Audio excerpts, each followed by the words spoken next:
আল্লাহর ক্ষমতা হচ্ছে রাতকে দিন বানান, দিনকে রাত বানান, জীবিতকে মৃত্যু করেন, মৃত্যুর ভিতর থেকে জীবন দান করেন, সাগরকে নগর বানান, নগরকে সাগর বানান। তিনি মরুভূমিতে ঝর্ণা, মরুভূমির ভিতরে পানির প্রস্রবণ চালু করে দিতে পারেন, মরা গাছে ফুল ফুটাই দিতে পারেন। শুধু দুইটা অক্ষর কোন বলেন হও, আর সঙ্গে সঙ্গে হয়ে যায়। আল্লাহ তাআলা বলেছেন ফাআলুন লিমা ইউরিদ, যা খুশি তিনি তাই করতে পারেন। সুবহানাল্লাহ বলেন। এই মাত্র কয়েক মাস আগে সুনামি কি হয়েছিল?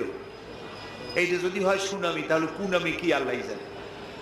সুনামি হইল মালয়েশিয়া, ইন্দোনেশিয়া, মালদ্বীপ, শ্রীলঙ্কা, ইন্ডিয়া, থাইল্যান্ড, এই উপকূলীয় এলাকায় সুনামি। মাত্র 1.5 মিনিটের